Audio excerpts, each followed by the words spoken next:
कभी कभी खूबसूरती एक छलावा होती है और उस छलावे के पीछे छिपा होता है एक ऐसा अंधेरा जो आपकी रूह तक को निगल सकता है।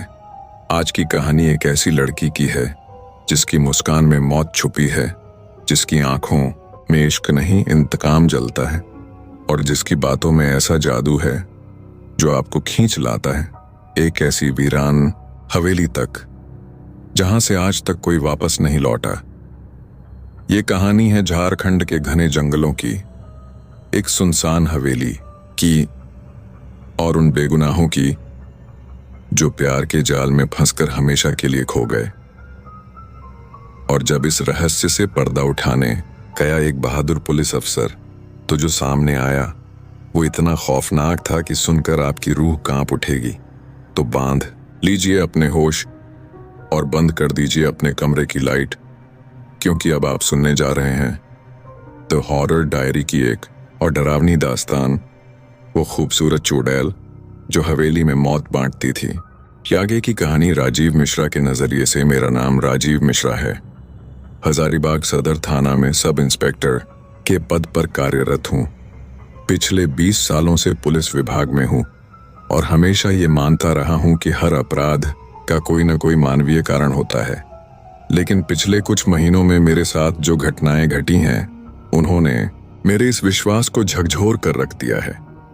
मैं जो कहानी आपको सुनाने जा रहा हूं वो शायद आपको अविश्वसनीय लगेगी, लेकिन ये सच है, मेरी आंखों देखी सच्चाई है।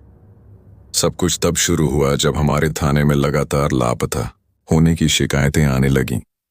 पहले 1-2 मामले थे तो हमने ज्यादा गंभीरता से नहीं लिया, लेकिन जब 3 महीनों में 12 युवक लापता हो गए तब मामला गंभीर हो गया। सभी लापता युवक 25 से 35 साल के बीच के थे और सबका एक समान पैटर्न था। वे सभी अपने घर से निकले और फिर कभी वापस नहीं लौटे। एक दिन एसपी साहब ने मुझे अपने कार्यालय में बुलाया। उन्होंने मेरी आंखों में देखते हुए कहा, राजीव, इस मामले को संभालना होगा तुम्हें। ये सिर्फ मामूली लापता होने के केस नहीं लग रहे हैं। मैंने फाइलों को गहराई से अध्ययन करना शुरू किया। हर लापता व्यक्ति की पृष्ठभूमि, उसके आखिरी दिनों की गतिविधियां, फोन रिकॉर्ड्स, सब कुछ। कोई भी सुराग हाथ नहीं लग रहा था जब तक कि मुझे एक चीज नोटिस नहीं हुई। हर लापता व्यक्ति के फोन से एक अनजान नंबर पर अंतिम कॉल्स थीं। और सबसे आश्चर्यजनक बात यह थी कि वह नंबर हर मामले में अलग था, लेकिन सभी कॉल्स दलमा वन क्षेत्र के आसपास से की गई थीं। इसी बीच मैंने लापता लोगों के परिवारों से बात की। एक पिता ने बताया कि उनका बेटा अपने दोस्तों को बता रहा था कि उसने एक बेहद खूबसूरत लड़की से मुलाकात की है जो उसे प्यार करती है।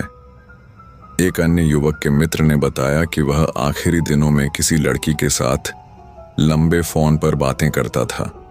धीरे धीरे एक तस्वीर बनने लगी। ऐसा लग रहा था कि कोई लड़की इन युवकों को लुभा रही थी और फिर उन्हें दलमा वन क्षेत्र के पास बुला रही थी। लेकिन क्यों और वे लड़के गए कहां? मेरे पास एक योजना थी। मैंने अपने विश्वसनीय सहकर्मियों को बुलाया और नया मोबाइल नंबर लेकर उसे एक डेटिंग ऐप पर रजिस्टर करवाया।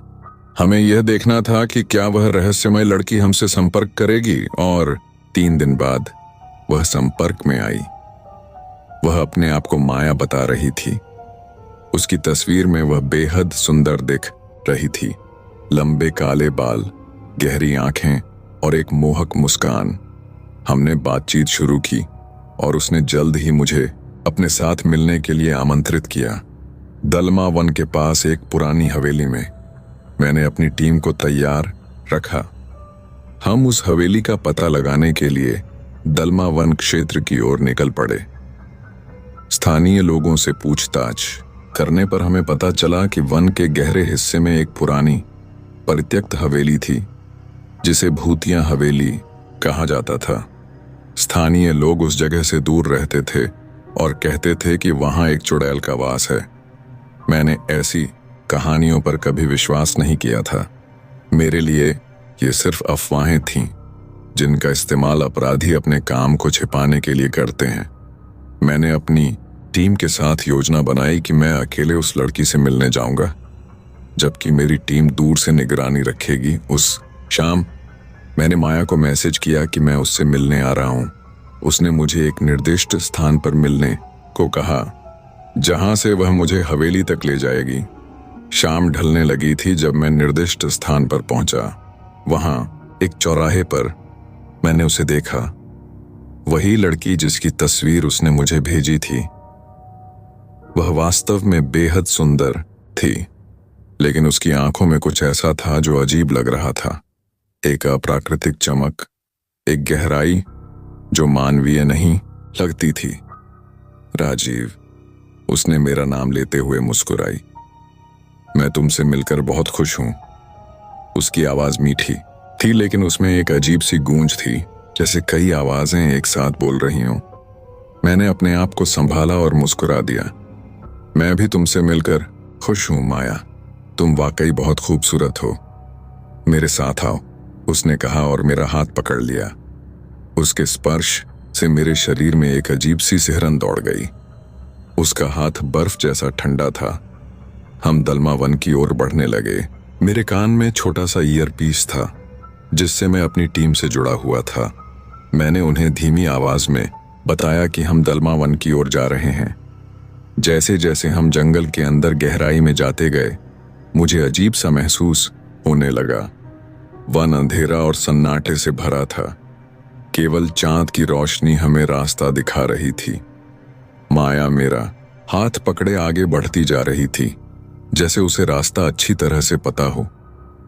करीब 1 घंटे की पैदल यात्रा के बाद हम एक विशाल हवेली के सामने पहुंचे। ये पुरानी और जर्जर थी, लेकिन अभी भी इसकी भव्यता देखी जा सकती थी। यहाँ कभी कोई अमीर परिवार रहता होगा। ये मेरा घर है, माया ने कहा। चलो अंदर चलें। मैंने अपनी टीम को हवेली का स्थान बताया और उन्हें थोड़ी देर बाद अंदर आने को कहा। फिर मैं माया के साथ हवेली के अंदर चला गया। हवेली का अंदरूनी भाग धूल और जालों से भरा था, लेकिन एक कमरे में मोमबत्तियां जल रही थीं और फर्श पर फूल बिखरे थे। माया ने मुझे वहीं बैठने को कहा। तुम यहाँ अकेली रहती हो? मैंने पूछा। हाँ, उसने जवाब दिया, लेकिन मैं अकेली नहीं हूं। मेरे पास कई मेहमान आते रहते हैं। कौन से मेहमान? मैंने पूछा, अपने सवाल को आम सा बनाते हुए। माया मुस्कुराई। जैसे तुम, युवा हट्टे कट्टे पुरुष जो मुझसे प्यार करते हैं। और वे कहाँ हैं अब? उसकी मुस्कान गहरी हो गई। वे यहीं हैं राजीव, हम सभी यहीं हैं। मैंने उसके चेहरे को ध्यान से देखा। उसकी आंखों में कुछ बदल रहा था। वे अब काली नहीं बल्कि लाल हो रही थीं। तुम कौन हो माया? मैंने सीधे पूछा। वह खिलखिलाकर हंसी, एक ऐसी हंसी जो मानवीय नहीं लगती थी। मैं माया नहीं हूं, राजीव मिश्रा। मैं वही हूं जिसे लोग डायन कहते हैं, चुड़ैल कहते हैं, लेकिन मेरा असली नाम अनारकली है। उसने अपना सिर पीछे झुकाया और उसके बाल हवा में लहराने लगे, जबकि कमरे में कोई हवा नहीं थी। उसका चेहरा बदल रहा था कि उसकी त्वचा पीली पड़ गई, आंखें पूरी तरह से लाल हो गईं और उसके दांत तेज और नुकीले हो गए। मैं अपनी जगह से उठा और अपनी पिस्तौल निकाल ली। रुक जाओ, पुलिस! मैंने चिल्लाया। वह हंसती रही। तुम्हारे हथियार यहां काम नहीं आएंगे राजीव। तुम जानते हो कि मैं क्या हूं, और तुम जानना चाहते हो कि वे सभी युवक कहाँ गए हैं ना? मैं तुम्हें दिखाती हूं। वह एक दरवाजे की ओर इशारा करती है। मैंने अपनी पिस्तौल उस पर तानी रखी और धीरे धीरे उस दरवाजे की ओर बढ़ा। दरवाजा खोलते ही मेरी आंखें फैल गईं। एक बड़े कमरे में दर्जनों लाशें थीं, कुछ ताजी, कुछ सूखी हुई, कुछ तो सिर्फ हड्डियां। मैं पहचान सकता था कि ये वही युवक थे जो लापता हुए थे। मैं पीछे मुड़ा और माया, या अनारकली, को देखा। वह अब हवा में तैर रही थी। उसके बाल हवा में लहरा रहे थे और उसकी आंखें आग की तरह जल रही थीं। तुम उन्हें मार डालती हो? मैंने पूछा, अपनी आवाज में डर छुपाने की कोशिश करते हुए। हाँ राजीव, वे सभी मरे हैं और तुम भी मरोगे, लेकिन पहले मैं तुम्हें अपनी कहानी सुनाना चाहती हूँ, क्योंकि तुम पहले ऐसे व्यक्ति हो जो यहाँ जांच करने आया है, जो सच्चाई जानना चाहता है। मैंने अपनी पिस्तौल नीचे नहीं की, लेकिन मैं जानता था कि यह बेकार है। मैं अपनी टीम का इंतजार कर रहा था और समय बिताना चाहता था। बताओ अपनी कहानी, मैंने कहा। अनारकली नीचे उतर आई और एक पुरानी कुर्सी पर बैठ गई। यह हवेली मेरे पिता की थी, राजकुमार सिंह। वे एक अमीर जमींदार थे। मैं उनकी इकलौती बेटी थी, अनारकली। 50 साल पहले की बात है। मैं 20 साल की थी, सुंदर और जवान। मेरे पिता चाहते थे कि मेरी शादी एक अमीर व्यक्ति से हो, लेकिन मैंने एक गरीब लड़के राहुल से प्यार किया था, जो हमारे यहाँ नौकर था। जब मेरे पिता को हमारे प्यार के बारे में पता चला तो उन्होंने राहुल को बुरी तरह से पिटवाया और फिर उसे मार डाला। मैंने विरोध किया तो उन्होंने मुझे भी इसी हवेली में एक कमरे में बंद कर दिया। मैंने भूख और प्यास से तड़पते हुए दिन काटे और अंत में मैंने आत्महत्या कर ली। लेकिन मेरी आत्मा को शांति नहीं मिली। मैंने प्रतिज्ञा की कि मैं हर उस पुरुष से बदला लूंगी जो मेरे जैसी अबला नारियों का शोषण करता है। और तब से मैं यहीं हूं, इस हवेली में, अपना बदला लेती हुई। मैंने उसकी आंखों में देखा और मुझे लगा कि उसके शब्दों में सच्चाई है। लेकिन ये युवक, इन्होंने क्या किया था? उन्होंने भी किसी न किसी लड़की का दिल तोड़ा था, किसी को धोखा दिया था। मैं उन्हें पहचानती हूं राजीव। मैं उनके दिल में झांक सकती हूं। और मैंने पूछा, मैंने क्या किया है? वह मुस्कुराई। तुम अलग हो राजीव, तुम्हारा दिल साफ है, तुम अपना कर्तव्य निभा रहे हो। लेकिन तुम यहां आए हो और अब तुम्हें पता है ये राज बाहर नहीं जाना चाहिए। वह मेरी ओर बढ़ने लगी। उसके नाखून लंबे और तेज हो गए थे। मैंने अपनी पिस्तौल से फायर किया, लेकिन गोलियां उसके शरीर से आर पार निकल गईं, बिना कोई प्रभाव डाले। तभी दरवाजे पर जोरदार आवाज हुई और मेरी टीम अंदर आ गई। उन्होंने भी अनारकली को देखा और उन्होंने भी फायर किया, लेकिन कोई फायदा नहीं हुआ। अनारकली चिल्लाई, एक ऐसी चीख जो इंसानी नहीं थी। कमरे में अचानक तेज हवा चलने लगी और सभी मोमबत्तियां बुझ गईं। अंधेरे में हमें सिर्फ अनारकली की आंखें दिखाई दे रही थीं, लाल जलती हुई आंखें। और फिर वह गायब हो गई। हम सभी हवेली से बाहर भागे। बाहर निकलते ही हवेली में आग लग गई, जैसे कोई अदृश्य शक्ति उसे जला रही हो। हमने देखा कि हवेली धूं धूं करके जल रही थी और उस आग के बीच से अनारकली की चीख सुनाई दे रही थी। अगले दिन जब हम आग बुझने के बाद वापस गए तो हवेली के खंडहर के नीचे हमें कई लाशें मिलीं। वे सभी युवक जो लापता हुए थे। हमने उन्हें उनके परिवारों को सौंप दिया, लेकिन अनारकली का कोई निशान नहीं था। हालांकि हवेली के पीछे हमें एक पुराना मंदिर मिला और उसके अंदर एक कब्र थी जिस पर लिखा था अनारकली 1925-1945। अब 5 साल बीत चुके हैं। मैंने अपनी नौकरी छोड़ दी है और अब एक छोटे से गांव में रहता हूं। लेकिन मैं जानता हूं कि अनारकली अभी भी है। कभी कभी रात में मुझे लगता है कि कोई मेरी खिड़की के बाहर खड़ा है और मुझे देख रहा है। और हाँ, दलमा वन के पास अब कोई हवेली नहीं है, लेकिन अभी भी कभी कभी अमावस्या की रात में वहां एक सुंदर लड़की दिखाई देती है जो अकेले पुरुषों को अपनी ओर बुलाती है।